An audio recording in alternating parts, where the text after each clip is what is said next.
Hi అండి. ఇవాళ మన దగ్గరికి ప్రసాదరావు సార్ గారు వచ్చారు మళ్ళీ.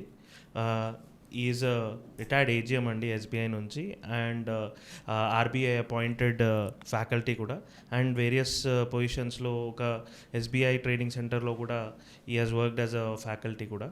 సో ఇవాళ మనకి సార్ ఏమో అగ్రికల్చర్ దాని ఇంపార్టెన్స్ అండ్ అగ్రికల్చర్లో ఉన్న ఛాలెంజెస్ గురించి, దానికోసం మన గవర్నమెంట్ కానీ బ్యాంక్స్ కానీ ఏం స్టెప్స్ తీసుకుంటాయి, అట్లా వాళ్ళకి హెల్ప్ చేయడానికి ఎలాంటి స్కీమ్స్ ఉన్నాయి, లేకపోతే ఎలాంటి లోన్స్ ఉన్నాయి, దాని గురించి మాట్లాడడానికి వచ్చారు. Hi sir. సార్ నమస్తే సార్. నమస్తే సార్. సో సార్, ఇప్పుడు మనం అనుకున్నట్టు అసలు అగ్రికల్చర్ అనేది ఎందుకు ఇంపార్టెంట్ సార్? మనకి ఎందుకు మన దేశానికి ఒక బ్యాక్ బోన్ అని అంటుంటారు కదా. Yes sir, you are correct. Agriculture sector in India is the backbone to the Indian economy. మన ఆర్థిక వ్యవస్థకు ఒక వెన్నెముక లాంటిది. రైట్.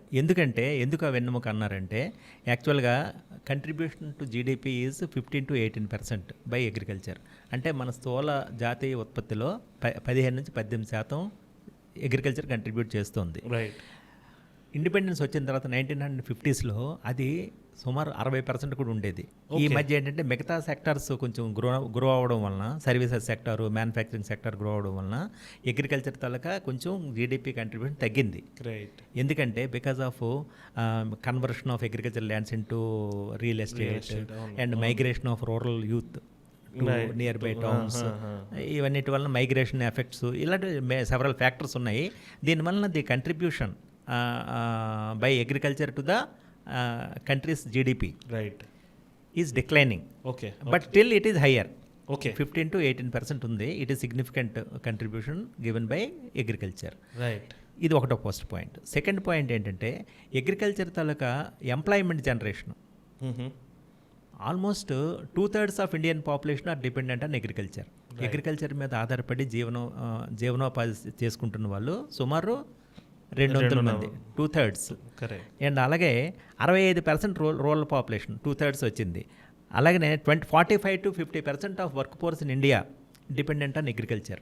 Okay okay okay. అందుకే అగ్రికల్చర్లో ఏంటంటే ఏం చేస్తున్నాం అంటే వ్యవసాయం చేస్తున్నాను అంటారు. వ్యవసాయం ఏంటంటే this is called disguised unemployment. For example, ఒక ఫ్యామిలీకి ఒక 2 acres ఉంది, లేకపోతే 3 acres ఉంది. ఆ ఇంట్లో ఫ్యామిలీ మెంబర్స్ 3-4 ఉంటారు. ఎవరిని అడిగినా సరే నేను వ్యవసాయం చేస్తున్నాను అంటారు. అంటే it is actually they are doing some work, agriculture work, but they claim them as agriculture చేస్తున్నాం, కల్టివేటర్స్ అంటారు. But it is actually underemployment. ఎందుకంటే entire family is dependent on the same small piece of land. Right. This is called disguised unemployment.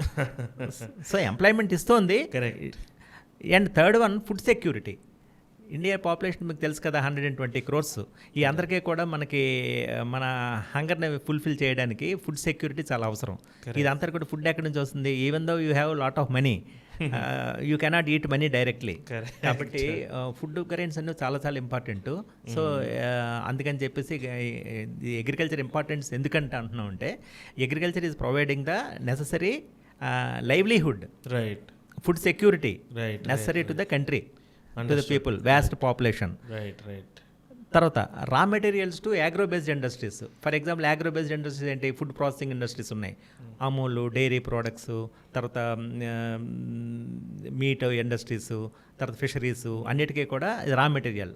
అలాగే textile ఇండస్ట్రీకి cotton అన్నీ కూడా ఎక్కడి నుంచి వస్తుంది? అగ్రికల్చర్ నుంచి వస్తుంది. అలాగే ఎక్స్పోర్ట్స్, ఇండియాకి it is very very important. India exports earner కూడా అగ్రికల్చర్ చాలా కంట్రిబ్యూట్ చేస్తుంది. మెరైన్ ఎక్స్పోర్ట్స్ అని, agriculture exports, spices exports, food grains exports, ఇవన్నీ కూడా India is a major contributor in the world trade. Right, correct. ఇది ఒకటి. దీనివల్ల ఏంటంటే చాలా ఇంపార్టెన్స్ ఉంది అగ్రికల్చర్కి. రైట్. That is why it is called backbone of Indian economy. Sir, మరి మీరు చెప్పినట్టు ఒక 2/3 పాపులేషన్ అనేది మనది అగ్రికల్చర్లో ఉంది. అది కాకుండా మన ఎక్స్పోర్ట్స్ కూడా అగ్రికల్చర్ చాలా ఉంది. Agriculture is raw material for so many other మన ఎన్నో ఇండస్ట్రీస్కి టు ఫినిష్డ్ గూడ్స్ కావడానికి కూడా అది ఒక రా మెటీరియల్స్కి ఒకటి బ్యాక్ బోన్ ఇది. మరి ఇట్లాంటి దాంట్లో మన అగ్రికల్చర్ ఇండస్ట్రీ అనేది చాలా ఛాలెంజెస్ కూడా ఫేస్ చేస్తుంది. సో అవి ఎలాంటి ఛాలెంజెస్ ఫేస్ చేస్తూ ఉంటారు? చాలా మంచి క్వశ్చన్ అడిగారండి. అగ్రికల్చర్ ఇంపార్టెన్స్ చాలా ఉంది, but it is suffering some drawbacks. అది ఏంటంటే ట్రెడిషనల్ డ్రాబ్యాక్స్, ఇప్పుడు కొత్తగా వచ్చినవి కాదు. ఇండియాలో ఏంటంటే small land holdings this is the biggest problem. Right. యాక్చువల్గా స్మాల్ అండ్ మార్జినల్ ఫార్మర్స్ అంటాం, అంటే చిన్న సన్నకారు రైతులు. వీళ్ళ కంట్రిబ్యూషన్ ఇలా షేరు 70%, 2/3 కన్నా ఎక్కువే. Right right right. కాబట్టి చిన్న రైతులు సన్నకారు రైతులు ఎక్కువ మంది ఉన్నారు. సో ఫ్రాగ్మెంటెడ్ ల్యాండ్ హోల్డింగ్స్ అంటే ఇక్కడ ఒక చిన్న 1/2 acre లేదా 1/4 acre ఉంటుంది, మళ్ళీ ఇంకో దగ్గర ఉంటుంది. It is not feasible to cultivate. పెద్ద పెద్ద కమతాలు లేవు. కమతాలు అంటే ల్యాండ్ హోల్డింగ్స్ లేవు. అది ఒక మెయిన్ ప్రాబ్లము. రెండోది ఏంటంటే most of the Indian agriculture is dependent on rainfall. In Indian rainfall it is erratic. అవునండి. Yes sir. Correct. Scanty rainfall, ఒక్కోసారి ఫ్లడ్స్ వస్తూ ఉంటాయి, ఓవర్ రెయిన్ఫాల్ ఉంటుంది, ఒక్కోసారి ఏమో స్కాంటీ రెయిన్ఫాల్ ఉంటుంది.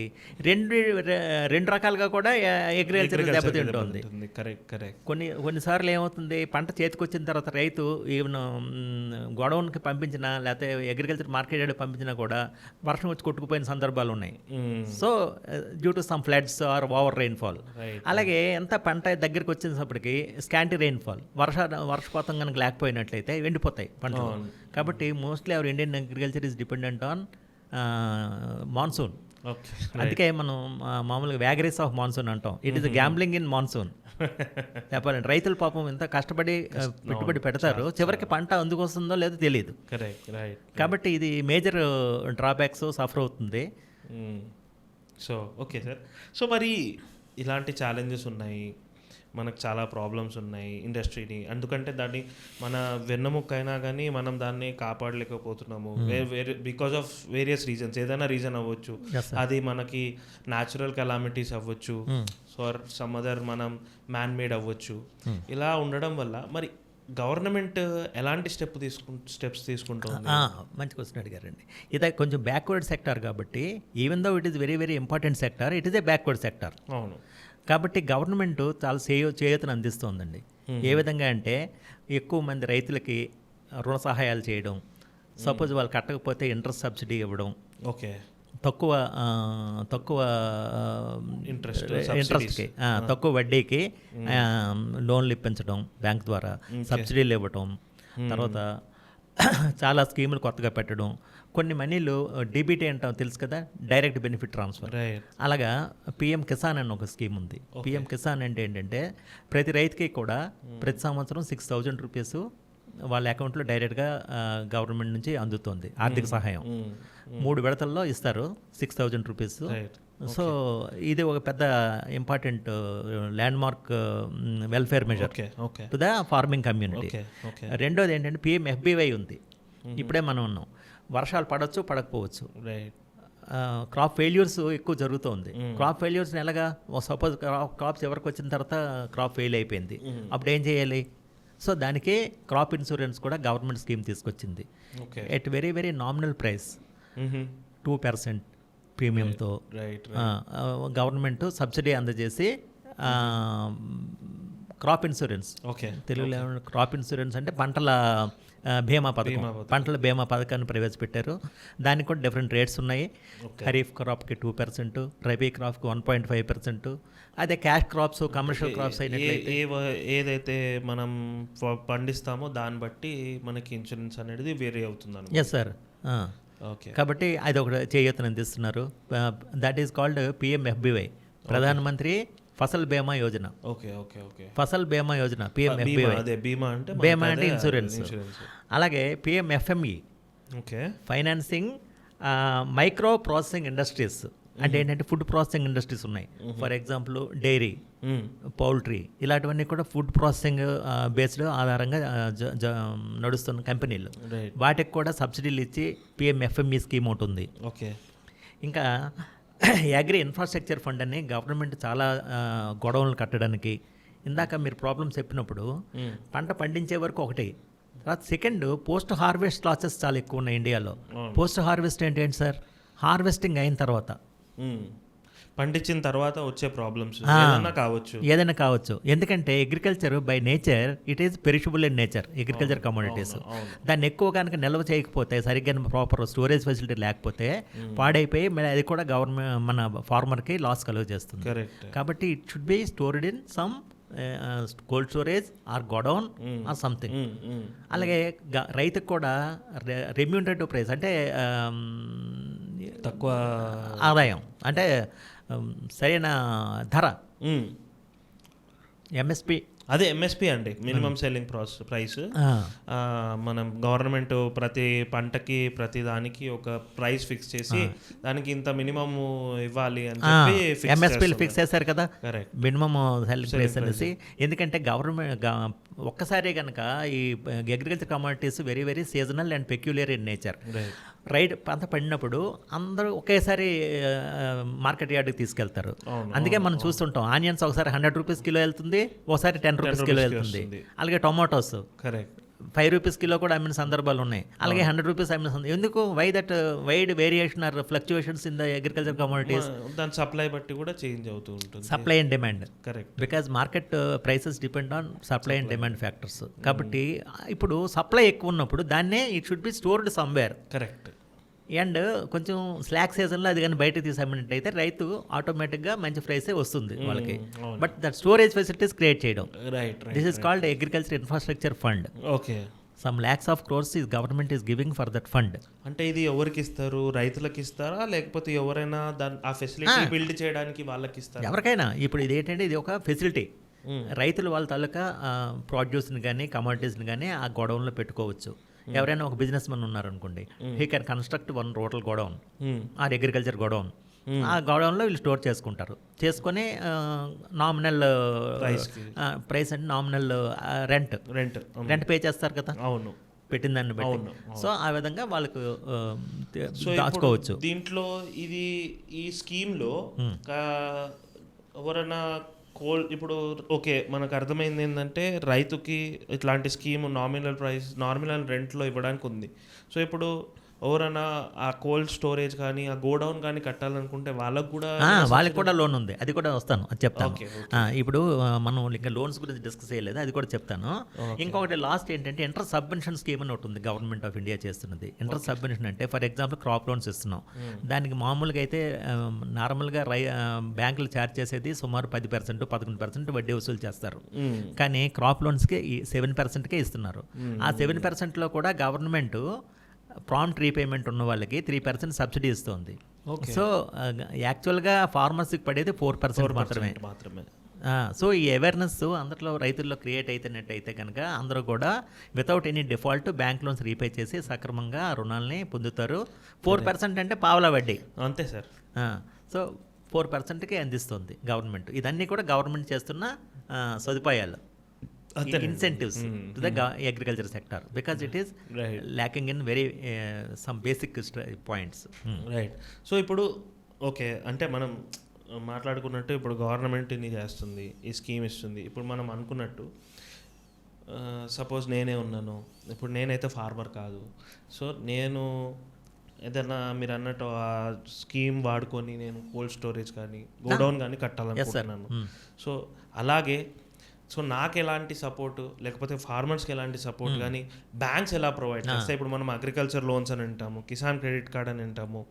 సో అది కాకుండా ఆ లోన్స్ అనే కాకుండా సార్ ఇప్పుడు ప్రతి విత్తనం కానీ ప్రతి పంట కానీ సేమ్ టైంలో పండదు.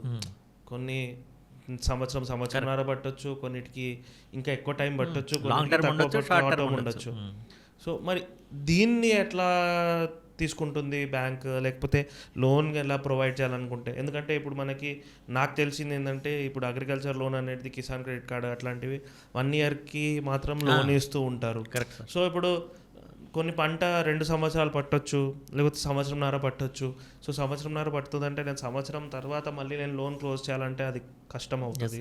సో మనకి దీని ప్రకారం మనకి బ్యాంక్స్ కానీ ఎట్లాంటి లోన్స్ ప్రొవైడ్ చేస్తుంది సార్? సార్ ఇప్పుడు ఒకటి చెప్పాలి, హిస్టారికల్గా ఒక ఫ్యాక్టర్ జరిగింది ఏంటంటే government banks, public sector banks, private sector banks ఉన్నాయి. Public sector banks actually meant for helping the needy sectors. కానీ ఆఫ్టర్ ఇండిపెండెన్స్ ఏం చేశారు వీళ్ళు? They are opening branches in urban areas, cities, టౌన్సే చేసి వాళ్ళు they have ignored the rural farmers and all. అందుకని government ఏం చేసింది? గవర్నమెంట్ మినిమం కొన్ని సెక్టార్స్ని ఐడెంటిఫై చేసి 40% of loans to be given to priority sector అని పెట్టింది. Priority sector, what is priority sector? For example agriculture is a priority sector. ఎందుకంటే దీన్ని ప్రయారిటీ ఇవ్వండి అని చెప్పింది. దానికి ఒక ముందుగా ఇంపార్టెన్స్ ఇవ్వండి, దానికి ఒక ప్రత్యేకత ఇవ్వండి. Minimum that is a compulsory mandatory requirement పెట్టారు ఆర్బీఐ. ఆర్బీఐ ఎలా చెప్పింది? Government of India direction. కాబట్టి 40% ఇమ్మన్నారు. అంటే ఎవరెవరికి?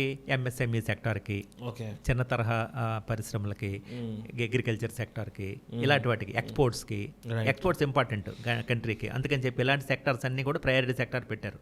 అలాగే ఇండియాలో హౌసింగ్ షార్టేజ్ ఉంది, హౌసెస్ షార్టేజ్ ఉంది. కాబట్టి ప్రతి వాడికి ఒక ఇల్లు కావాలి. ఇల్లు కావాలి కాబట్టి housing sector also considered as priority sector. So ఇలా ప్రయారిటీ సెక్టార్లోకి చేర్చారు ఇవన్నీ. దీనికి ఎంత ఇమ్మన్నారు? For every 100 rupees of loan sanctioned by the banks, 40 rupees compulsorily it has to be given to this priority sectors. Okay. అయితే ఈ 40 రూపీస్ ఇస్తే అందరూ ఏం చేస్తున్నారు? హౌసింగ్కి, ఎక్స్పోర్ట్స్కి ఇచ్చేస్తున్నారు. సో ఇది ఆలోచించి ఆర్బీఐ గవర్నమెంట్ మళ్ళీ ఏం చేశారంటే అందులో కంపల్సరీగా 18% అగ్రికల్చర్కి ఇవ్వాలని చెప్పెట్టారు. Okay okay okay 18% mandatory percentage of loan to be sanction to agriculture sector, because they are the real needy people. అందుకని చెప్పి అంటే just to ensure the PSB, public sector banks, to lend, to finance to the agriculture needy sector, ఇది పెట్టారండి. Right. Okay sir. Okay. అయితే ఇప్పుడు అగ్రికల్చర్లో మీరు అడిగారు కదా, ఈ లోన్స్ గురించి మాట్లాడారు, ఏ లోన్స్ ఎట్లా ఉన్నాయన్నది. బేసిక్గా అగ్రికల్చర్ లోన్స్ 3 రకాలు ఉన్నాయి sir. Short term loans, medium term loans, long term loans. Okay. Short term loans అంటే ఏంటి? Short term means it is maximum 1.5 years. Okay. 1.5 years. For example మనం మోస్ట్లీ వింటున్నది క్రాప్ లోన్, దాన్నే మనం కేసీసీ అంటాం, Kisan credit card. Right. అంతే కదా. అవును. అది ఎందుకు అవసరం పడుతుంది? ఇది ఎవరికి ఇవ్వచ్చు అది మనం ఇప్పుడు డిస్కస్ చేద్దాం. చెప్పండి. అదే మీరు అన్నట్టు రైతులకి ఉపయోగపడుతుందని. ఆ లోన్ ఏంటంటే కల్టివేటర్ ఫార్మర్స్కి. It need not be owners, land owners. It can be for tenant farmers, lessors, sharecroppers, అంటే కౌలుదారు, ల్యాండ్లెస్ వాళ్ళకు కూడా ఇవ్వచ్చు. ఓకే. ఎందుకంటే అసలు అక్కడ కల్టివేషన్ అనేది ఇంపార్టెంట్. ఆ ల్యాండ్ ఓనరా కాదా అంటే కొంతమంది అగ్రికల్చర్ లేబరర్స్ ఉంటారు.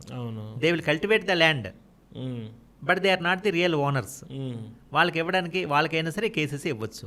మరి అప్పుడు ఏది కానీ సెక్యూరిటీ ఉండదు కదా. లీజ్ డాక్యుమెంటే అదే దాని బేసిస్లో చేస్తాం. సెక్యూరిటీ అంటే ఏంటుంది ఇక్కడ? ఇది షార్ట్ టర్మ్ క్రాప్. ఒక వరి పండించాడు అనుకుందాం, ఒక 3-4 monthsలో అది ఈల్డ్ వస్తుంది. 3-4 monthsలో అది అమ్మేసి ఆ సేల్ ప్రాసెస్ని లోన్ రీపే చేసేస్తారు. అగైన్ నెక్స్ట్ ఇయర్ ఖరీఫ్ సీజన్లో తీసుకుని మళ్ళీ రబీ సీజన్ మళ్ళీ ఇంకొక లోన్ తీసుకోవచ్చు. రబీ అయిపోయింది మళ్ళీ నెక్స్ట్ ఖరీఫ్ సీజన్ తీసుకోవచ్చు. దాని సెక్యూరిటీ అంత అవసరం లేదు, ఎందుకంటే standing crop it self is the security. Standing crop అంటే ఏంటి? పంట. ఆ పంటని గవర్నమెంట్ బ్యాంకుకి జప్తు చేసే అధికారం ఉంటుంది. Okay okay okay okay. కట్టకపోతే, సరిగ్గా సక్రమంగా కనుక రుణం చెల్లించకపోయిన పక్షంలో bank has the right to claim the crop, standing crop. So అదే సెక్యూరిటీ మనకి, అదే సెక్యూరిటీ. సో ఈ కిసాన్ క్రెడిట్ కార్డ్ అనేది మోస్ట్లీ పాపులర్ ప్రోడక్ట్ అండి, పాపులర్ లోను. 4% ఇంట్రెస్ట్కే ఇస్తారు గవర్నమెంట్, అది బ్యాంక్స్ ఇస్తారు. దీనికే పిఎంఎఫ్బివై. ఈ పంటలు కనుక ఫెయిల్యూర్ అయింది, క్రాప్ ఫెయిల్యూర్ అయింది, వాడు ఎలా కట్టగలరు? కట్టలేరు. కాబట్టి government has come out with a scheme, PMFBY, ప్రధానమంత్రి ఫసల్ బీమా యోజన. దానిలో 2%, 1.5% ప్రీమియం ఛార్జ్ చేసి in case of crop failure bank loans repay చేయడానికి ప్రాబ్లం లేదు. అలాగే వాళ్ళకి రావాల్సింది అంటే ఈల్డ్ పోతుంది కదా, ఈల్డ్ అంటే ఉత్పత్తి, వ్యవసాయ ఉత్పత్తి పోతుంది. కాబట్టి వాళ్ళకు కూడా ఇన్సూరెన్స్ ప్రాసెస్ నుంచి వాళ్ళకు కూడా కొంత కాంపెన్సేట్ చేసినట్టు. Okay. Just to mitigate the risk, to compensate the losses suffered by the farmers in case of crop failures due to natural calamities. ఒక్కోసారి న్యాచురల్ కెలామిటీ అంటే వర్షాలు పడకపోవడం, కరువులు రావడం, ఫెమిన్స్ రావడం, ఫ్లడ్స్ రావడం సార్, దానివల్ల. కాబట్టి ఇది షార్ట్ టర్మ్ లోన్స్. అర్థమైంది. రెండో రకం ఏంటి? Medium term loans. ఇదేంటంటే 1.5 years నుంచి 5 years వరకు వెళ్తాయి. Okay. Medium term. Medium term అంటే ఏంటి? ఎగ్జాంపుల్స్ మీరు ఇప్పుడు ఇందాక అడిగారు, మీరు పలానా సెక్టార్కి ఇస్తారా అని అడిగారు కదా. దానికి ఎగ్జాంపుల్స్ మీడియం టర్మ్కి ఏంటి? ఫర్ ఎగ్జాంపుల్ ట్రాక్టర్స్ అవసరం, తర్వాత బులక్ కార్డ్స్ అవసరం, కార్డ్స్ అవసరం, పవర్ టిల్లర్స్ అవసరం, అగ్రికల్చర్ ప్లవింగ్కి. కాబట్టి దానికి చేయాలి అని అంటే అది అప్ టు 5 years వరకు ఇవ్వచ్చు, 1.5 years నుంచి 5 years. ఇది మీడియం టర్మ్. అలాగే కొంతమంది బోర్వెల్స్కి తీస్తారు, ఇది కూడా అగ్రికల్చర్ గురించే కదా. బోర్వెల్స్, డగ్ వెల్స్ అంటే కొంత నూతులు తవ్వుతారు, వాటి కూడా కొంత ఫైనాన్స్ అవసరం. కాబట్టి government banks will give loans for this activities also. 1.5 years నుంచి 5 years repayment period. Based on the repayment పీరియడే మీడియం టర్మ్ అని పెట్టాం. షార్ట్ టర్మ్ అంటే 1.5 years లోపల, 1.5 to 5 years medium term.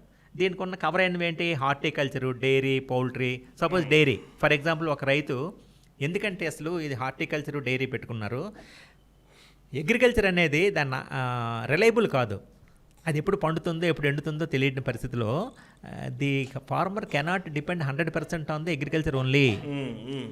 There should be some alternate source of income. Correct, అంతే కదా sir? Correct. కాబట్టి ఇదంతా కూడా ancillary. Ancillary means we call it as allied agriculture. Allied agriculture అంటే ఈ డైరీ, పౌల్ట్రీ, ఫిషరీ.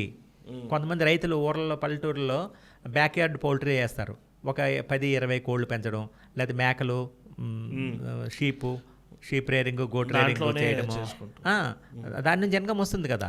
కొన్ని బఫెలోస్, కౌస్ని పెంచుకోవడం, దానివల్ల వచ్చే మిల్క్ ఈల్డ్ ఏమో అమ్ముకొని కొంచెం జీవించడం. సపోజ్ ఇన్ కేసు మన main source of income agriculture income పోయింది, రాలేదు డ్యూ టు సమ్ కెలామిటీస్, అప్పుడు they have to depend on the ancillary income and non agri income. But it is also classified under agriculture sector.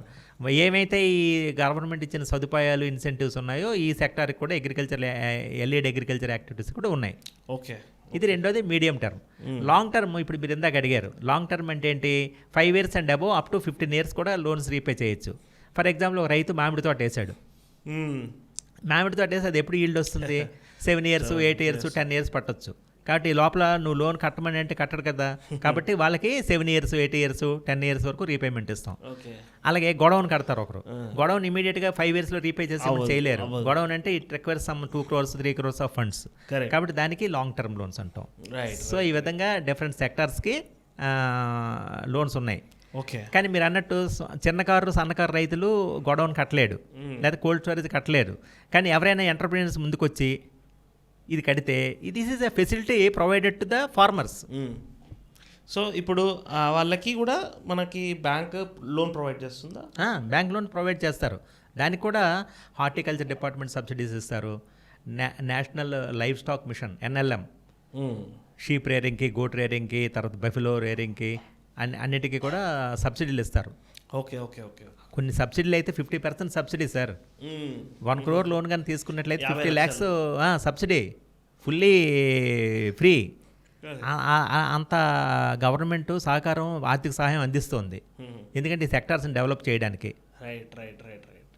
Okay. So మరి ఇప్పుడు మనకి అగ్రికల్చర్లోనే agri gold loans అంటారు, agri business loans అంటారు, అంటే మనం చూస్తూ ఉంటాం కదా. సో మరి ఇవేంటి? ఇన్ కేస్ ఒక రైతు క్రాప్ లోన్ వాడుకున్నారు ఒక సంవత్సరం, 2025లో క్రాప్ లోన్ వాడుకున్నారు. కానీ ఆ సంవత్సరం సరిగ్గా పంట పండలేదు, పండకపోతే ప్రాసెస్ రాలేదు, ఆ లోన్ అలాగే పెండింగ్ ఉండిపోయింది, లోన్ కట్టలేకపోయాడు. లేకపోతే ఫర్ ఎగ్జాంపుల్ అది PM ఫసల్ బీమా యోజనలో PMFBY కవర్ కాలేదు, ఎందుకంటే అన్ని క్రాప్స్ కవర్ కావు. ఫర్ ఎగ్జాంపుల్ చిల్లీస్ కవర్ కాదు, లేకపోతే ఇంకో కాటన్ కవర్ కాదు, ఇట్లా కొన్ని ఉన్నాయి, బనానా కవర్ కాదు. ఇలాంటి పంటలు పండించినప్పుడు PMFBY కవరేజ్ ఉండదు. కాబట్టి అలాంటి వాళ్ళు ఏం చేయాలి మరి? నెక్స్ట్ ఇయర్ ఎలా పంట పండిస్తారు? అందుకని వాళ్ళకి దే నీడ్ సమ్ మనీ. అందుకని వాళ్ళ దగ్గర ఉన్న జ్యువెలరీ, ఇండియాలో ట్రెడిషనల్గా మన దగ్గర కొంత గోల్డ్ ఉంటుంది కాబట్టి ఆ గోల్డ్ కనుక బ్యాంకుకి తీసుకుని వెళ్ళి ప్లెడ్జ్ చేసినట్టయితే banks will give gold loans. But the purpose is agriculture. So that is why these gold loans are called as agriculture gold loans. Agriculture gold loans. దాని మీద కూడా ఇంట్రెస్ట్ తక్కువ. మీరు ఇందాక అన్నట్టు అగ్రికల్చర్ క్రాప్ లోన్స్ ఎలా అయితే 4%, దానికి కూడా గవర్నమెంట్ 3 లక్షల వరకు సబ్సిడీ ఇస్తుంది, interest subsidy. 4% interest. But timely మళ్ళీ 1 year లోపల దానికి కట్టేయాలి. కట్టకపోతే అది మళ్ళీ it attracts commercial rate of interest. అది ప్రాబ్లం. కాబట్టి అగ్రికల్చర్ గోల్డ్ లోన్స్ ఆ విధంగా కూడా తీసుకోవచ్చు ఎవరైనా కూడా. కానీ అందుకే అగ్రికల్చర్ గోల్డ్ లోన్ 2 రకాలు ఉన్నాయి. నాన్ అగ్రికల్చర్ వెళ్ళాడు అనుకోండి, వాడు పర్సనల్ గోల్డ్ లోన్ తీస్తారు. Non farmer. అర్థమైంది. మనం చాలా డీటెయిల్డ్గా ఈరోజు మాట్లాడుకున్నాం కాబట్టి థ్యాంక్ యూ సార్. ఇవాళ మీరు అగ్రికల్చర్లో మనకి అగ్రికల్చర్ అనేది మన దేశానికి ఎంత ఇంపార్టెంట్, దాంట్లో ఉన్న ఛాలెంజెస్ ఏంటి, గవర్నమెంట్ కూడా మనకి ఎలాంటి స్కీమ్స్ తీసుకొచ్చింది, ఆ స్కీమ్స్ ద్వారాగా మనకి బ్యాంక్స్ ఎలాంటి లోన్స్ ఇస్తున్నాయి, ఎలాంటి లోన్స్ వస్తాయి అండ్ రైతులకు ఎలా ఉపయోగం అవుతుంది అనేది చాలా బాగా చెప్పారు. Thank you so much sir. Thank you very much sir for selecting this agriculture subject because it is very important subject, useful for all. Thank you very much. Thank you sir. Thank you.